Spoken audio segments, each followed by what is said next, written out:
we attack. We absolutely attack the things that technology is trying to do to us, that negative news is trying to do, that all the noise is trying to bring on us. You know, everybody's trying to play the game. Look at me. You're competing and keeping up with the Joneses. So much noise.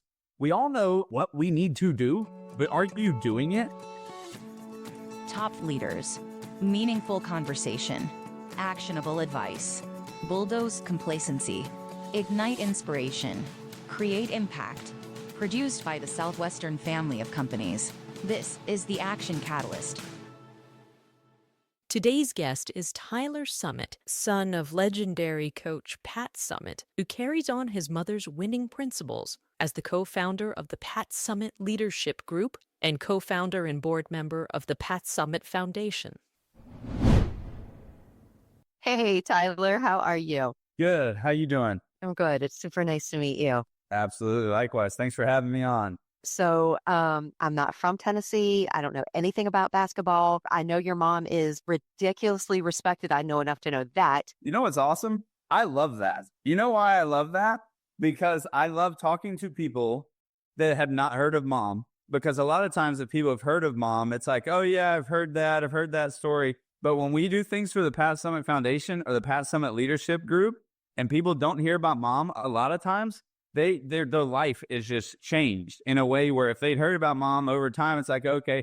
But when somebody gets smacked in the face with some Pat Summitt, it's pretty cool what happens. Heck, we just got a testimonial. It's on my desk right now. I didn't start like this. How cool is this? This is a testimonial for the Pat Summitt Leadership Group and the online program. It's this program. It's like an 8-hour course on the Definite Dozen. And my mom, you get certified in my mom's Definite Dozen, her 12 principles for success.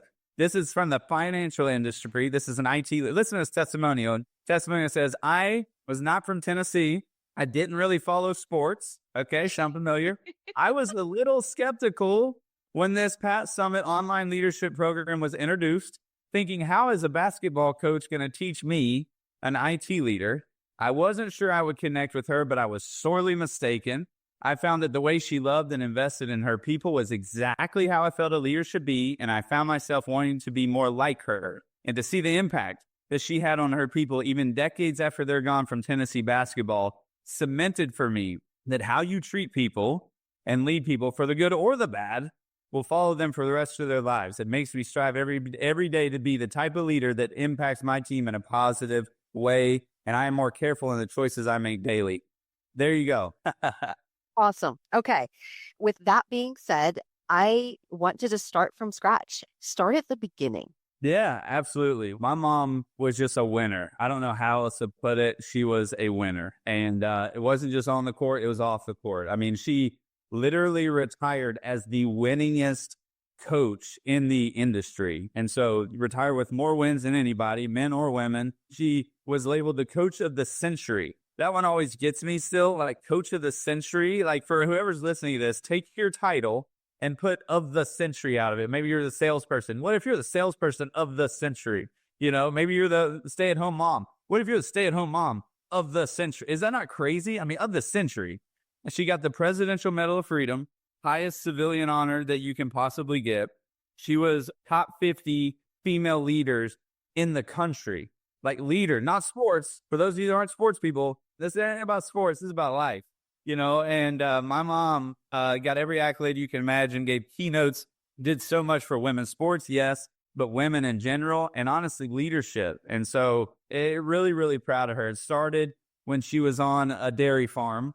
You know, she was so shy. Like if you had met my mom back then, I'm told that you would not think this was going to be somebody that went on to become a celebrity. You know, one story that she liked to tell about how shy she was is when she was playing in the Olympics. And so my mom is the head coach at Tennessee, but playing in the Olympics. There's no WNBA. There's no women's professional basketball. They'd take college players and a head coach to go play in the Olympics for 1976. How crazy is that? My mom ended up becoming the first American to win an Olympic medal as both a player and a coach. And so she's playing in the Olympics. And again, this is going to tell you who my mom was back in the day. First game with her teammates, first game with her coaches, and her dad comes to watch. He was this 6'5" tobacco farmer. I mean, this guy is scary. This guy is like legit. And he's in the front row and he's up there and he's yelling, "Rebound, Trish, Trish, rebound." My mom's full name is Patricia, and her family called her Trish, not Pat.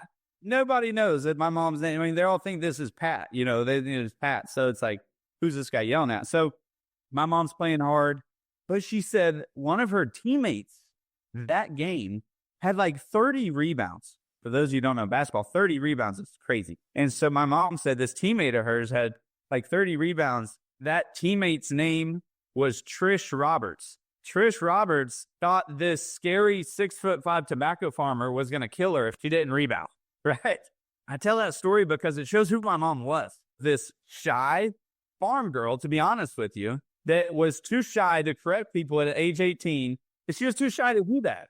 And now we all know her as Pat Summitt. And I think that's just a message to anybody listening. I don't know what you're going through in life, but I know that my mom's story can help you because she has gone through so many things that we're going to talk about, you know, on this podcast, that it just shows you if you can do things the right way, if you can make winning an attitude, if you can it's a mindset, and you can control it. It's in your control. It's just a testament to what you can accomplish in life. My mom went on to do all those things, but she had to go through the wall of being shy. She had to attack that head on. And so that gives you a kind of like, where did she come from? And then who did she become and how did she do it? So maybe that was a good place to start. Fantastic place to start. Okay, so incredible icon. What's this Pat Summitt Leadership Group, PSLG? Yeah, that's a great question. It is an organization that I co-founded so that people did not miss out on knowing who my mom was, but more importantly, on learning from her and helping themselves in their own life. You know, I think there's certain figures that can just impact people. They're almost like, you know, you hear their story and you see what they've done. It's like, oh my gosh, you just believe.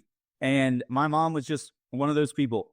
And so, you know, as an only child, I wanted to make sure people continued to be successful. And it's happening. Listen, I read you that testimonial from the financial industry. I mean, we've got entertainment industry, Dollywood's gone through, financial industry, restaurant groups, construction companies, healthcare, stay-at-home parents, like you name it. Every industry is going through the trainings and listening to keynotes and going through in-person workshops and going through online programs and all the above. We're reading books. My mom is still impacting people right now, today.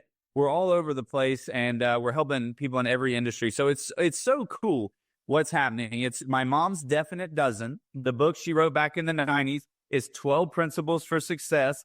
Everything's based off of that. And that's what she attributes her success to. And it's applying that to, okay, and your company, how does that apply? And again, it's changing lives for the better. And as you can imagine, as the only child, I mean, I thoroughly enjoy seeing people improve through my mom's legacy.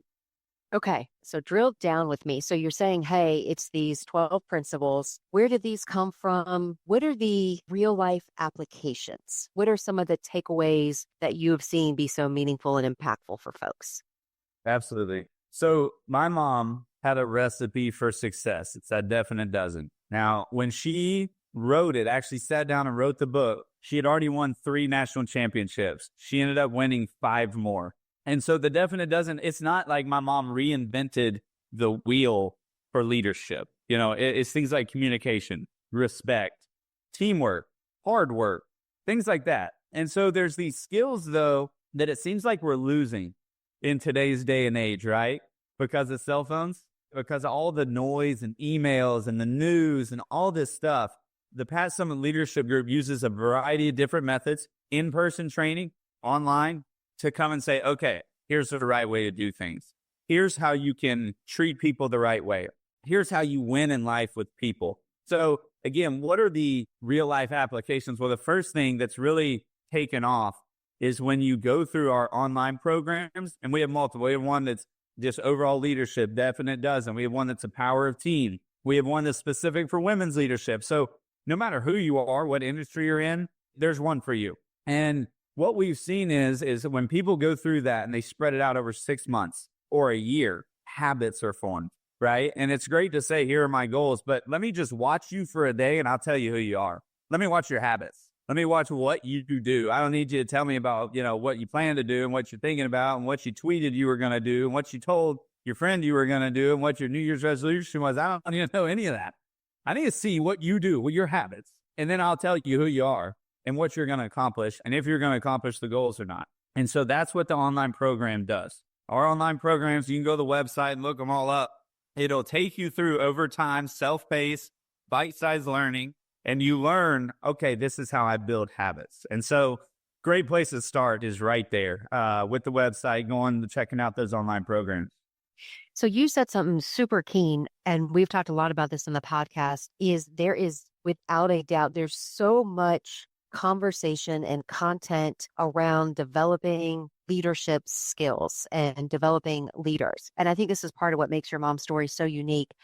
She was on that cutting edge where a lot of leadership was really management. They didn't call people leaders. So I would imagine just simply the fact that she approached what she did and how she did what she did from a leadership mentality really made her stand out, because even coaches, they were managers back in the day. That's how you led, is through managing people, telling them what to do. It was very different. Well, then we had this tremendous growth of folks like your mom that really took management and transitioned it into true leadership. It's inspiring. It's the Stephen Covey's, the Pat Summitt. It is really looking at things and learning different. What to me is so interesting, it's like over the last several years, that has fallen to the wayside because exactly what you said, the distractions of technology. And we are really seeing this thirst and desire and a void in this next generation of leadership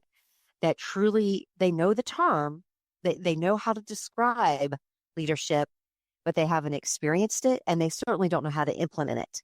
What I'm hearing from you is this is an opportunity in an organization that's committed to bringing that back and showing folks this is how you develop, because leadership, it's this absolute science. And I think that's what I'm hearing from you is your mom figured that out and is able to translate that to the masses. No, you couldn't be more right. I mean, we every day, and that's why I love the Pat Summitt Leadership Group, we absolutely attack the things that technology is trying to do to us, that negative news is trying to do, that all the noise is trying to bring on us, that everybody's trying to play the game. Look at me, you're competing and keeping up with the Joneses. And it's just like, there's so much noise. We all know, honestly, I think we all know what we need to do, but are you doing it? Are you doing it for the people around you? And yes, people we're seeing with companies that bring us in and like, hey, we need help on loyalty and retention and da-da-da. It's like, okay, well, they're not leaving your company. They're leaving your leaders. They're not being led. They're not being invested in. They're not improving. They don't see a future here. And mom was so magical at this. Strategy is a word that we throw around a lot. Let's do a SWOT analysis and let's do all this complicated stuff. Hold on a second. Let's boil strategy down, because my mom was magical at this. She was a master at this. She had to do this over and over again in games. She'd have 90 seconds. In a basketball game, there's a timeout. It lasts 90 seconds max, some of them 30 seconds. And she'd have to bring everybody in. She'd have to listen to her assistant coaches real quick, her staff, her C-suite. Then she'd have to go into a huddle. Again, all this in 90 seconds. Get everybody organized. Say, okay, here's what we're going to do. Here's how we're going to do it. And here's why we're going to do it. Here's why it's going to work. It made them believe in it. And then she'd say, okay, now let's go. And then she'd have to do it again. She'd have to do it in the game. And then in her career, you got to think, in a college team, you lose 25% of your seniors, they leave. So you lose 25% of your team every year. And they're like your leaders. You're not losing frontline.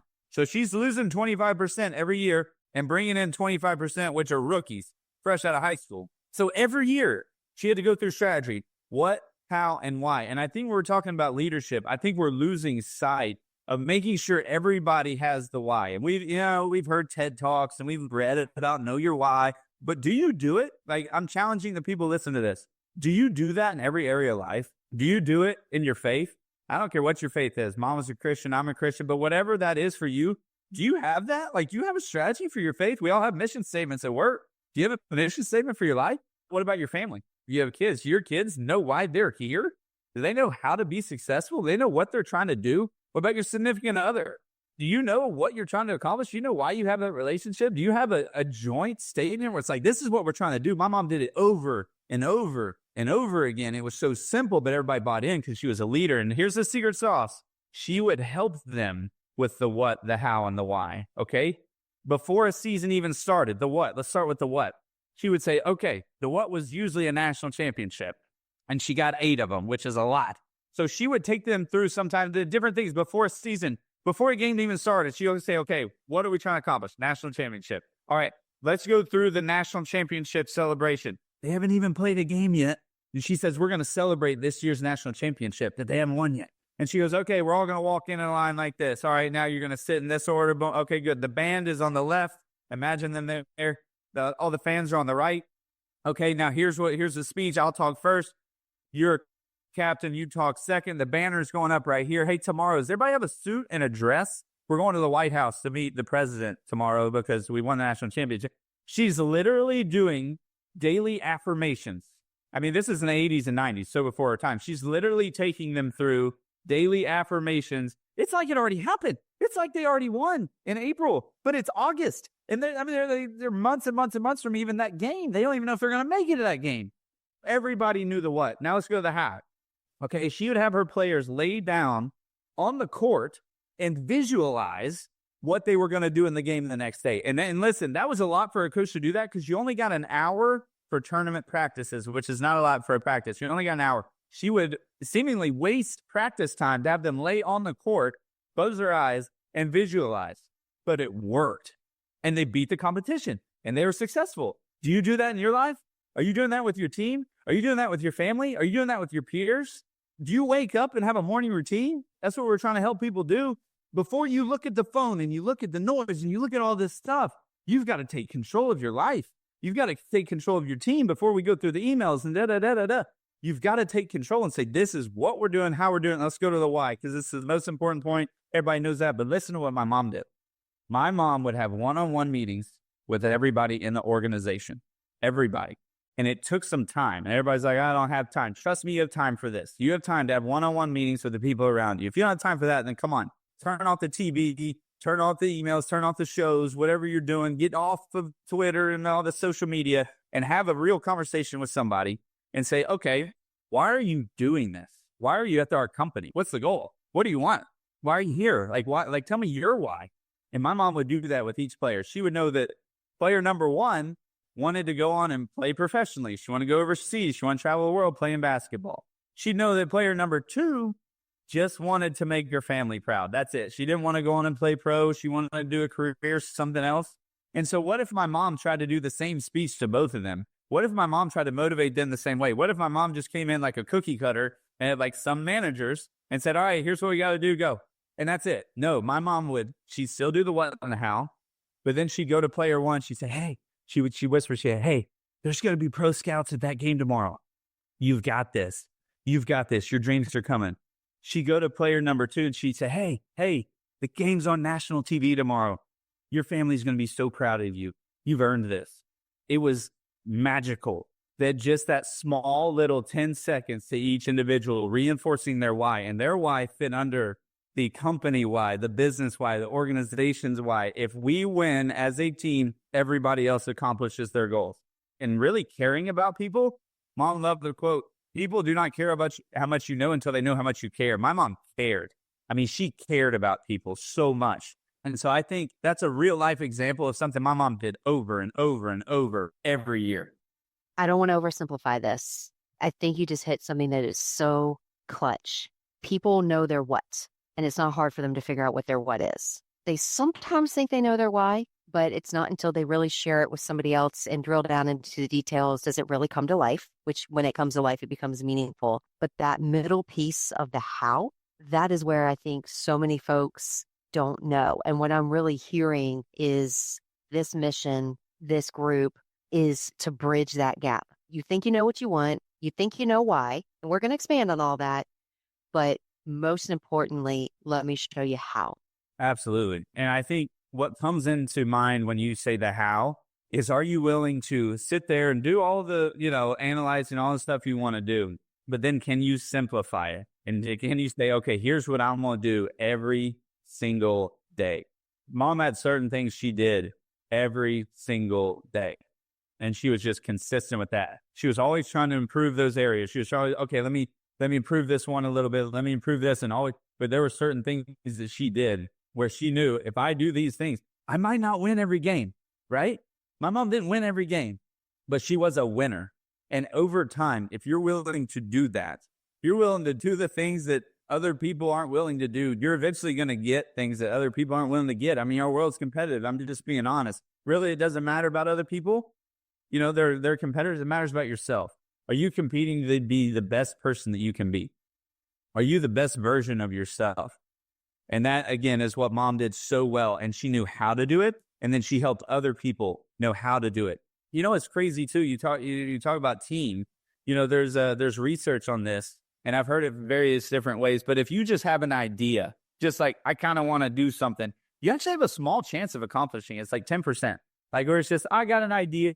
Like this, you know, I could do this. And that's not bad. Like 1 in 10 shot. If I just think of something, you know, okay. If you create a SMART goal, and we all have heard of that, you know, specific, measurable, make sure it's time bound. If you do that, okay, it goes up. If you set a how, like how you're going to do it, the process, it actually goes over 50%. So that's what gets you over 50%. But if you set up weekly accountability meetings with other people and say, hey, check in on me on this, hold me accountable to this, and you actually attend those meetings and they're holding you accountable, you have over a 90% success rate. So you have the what, you know your why, you got the how, that got you over the hump. Make sure there's other people around you. You know, show me the 5 people you surround yourself with, yada, yada, yada. And we all know that, but do you do it?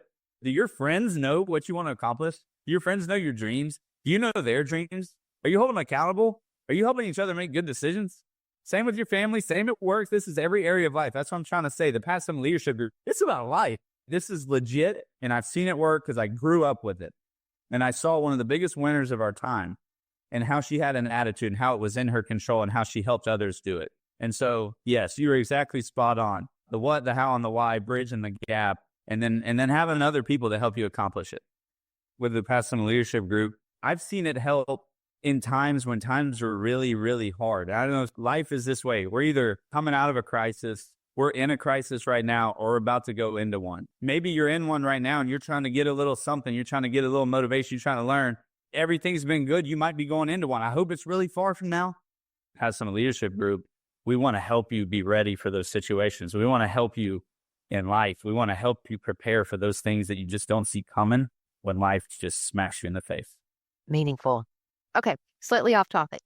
Did you play sports growing up? I did. I played a little bit of everything. You know, actually, one of my mom's favorite stories was a story about me playing soccer. And this story goes into, it shows who my mom is and how much she's willing to change and improve over time. So you got to understand, I'm playing soccer. I'm like 5. But at that point, my mom's already done a lot of the things. Like, she's already been coaching for decades. She's already on the cover of Sports Illustrated.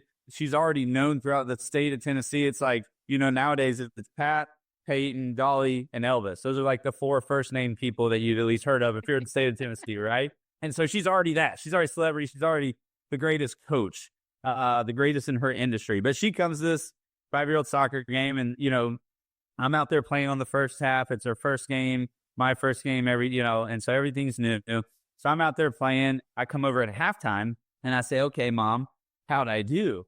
And she said, you did all right. And Steph, you're learning my mom now. You know that's not my mom. Like, you're starting to learn. Like, it doesn't sound like a Pat Summitt thing to say. So I was like, no, come on, Mom. Like, how'd I do? She said, well, you're not being aggressive, not impacting the game. You're just standing there. Like, do something. Go that way. Go there. Go left. Go right. Do something. I'm like, okay. I'm going to help my team. Okay. So I go back out there. Second half, I'm everywhere. I am inline to inline, sideline to sideline. I'm all over the place. And so I'm winded, and I come over, I'm breathing, come back over to my head coach, and we get in our huddle, and he was not happy with me. He was actually really upset at what I had just done in that second half. So I'm confused now. I walk slowly over to Mom. I'm very confused. I was like, okay, Mom, you tell me to be more aggressive. My coach just told me I was playing out of my position.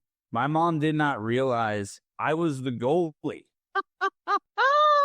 In the car ride home, I explained that as a Mom, I was the goalie. And she said, why does that matter? And so, That's awesome. It don't matter your position at basketball. You're up and down, you're side to side. So clearly, coach of the century hadn't learned soccer yet. But the reason I tell that story, the reason she told that story is what she did after. My mom, coach of the century, took pen and paper. She goes to a 23-year-old assistant soccer coach at Tennessee. That soccer coach went on to be the head coach. She's at Texas now. She's the head coach at Texas. So she knew what she was talking about, but my mom didn't know that. She's 23. And so my mom goes and sits down, pen and paper, says, hey, can you teach me soccer? And starts taking notes. Then that tells you how much my mom was invested in family and she knew how to be a good mom. But then she started taking notes on team bonding exercises, how to build culture. See, soccer has more players than basketball. So my mom's thinking, if it'll work for 20 people, it'll work for my 10 players. Starts taking notes. My mom won 2 more national championships after that, after taking notes like that, using some of those team bonding exercises, using some of those things that help your culture, and needed them too. With that 2007, 2008 national championship back-to-back, she needed some. Those personalities didn't mix at the beginning. A lot of people don't know that. But those teams needed some of that, and she used that. So again, I asked, are you open to change? Are you comfortable being uncomfortable? Think about how uncomfortable you would be if you are whatever you are of the century. You're the best. And you go there and you're taking notes to 20-something and you're taking notes and you're going back to where the industry you're really good at and you're applying it. I mean, how open to change could you possibly be? And so then I asked somebody listening, like, are you resisting change? Is there somewhere in your life, career, home, maybe in your health? I don't know. Are you resisting change? That's what we enjoy helping with. That's what mom enjoy helping people with. Being comfortable, being uncomfortable, being comfortable with change. That was one of the things my mom was actually consistent at. Sounds weird. She was consistent being uncomfortable. She was consistent changing and always trying to get better. So that was a long-winded answer to say, did I play sports? But yes. That's awesome. This has been so meaningful. You know, I could have gone online and read her bio, but hearing you talk about her, super meaningful. And I think it really shows, again, one of my favorite quotes that you quoted was, people don't care how much you know until they know how much you care. And this really brings that to light. Yes, you're honoring your mom without a doubt, but you're also really putting into others to better their lives. An amazing woman. Thank you for helping me get to know her today. Absolutely. Thank you so much for having me. If you enjoy this podcast, please make sure to subscribe. And to stay updated on everything that the Action Catalyst is up to, make sure to follow us on Facebook and Instagram at Action Catalyst Podcast and on Twitter at Catalyst_Action. And as always, thanks for listening.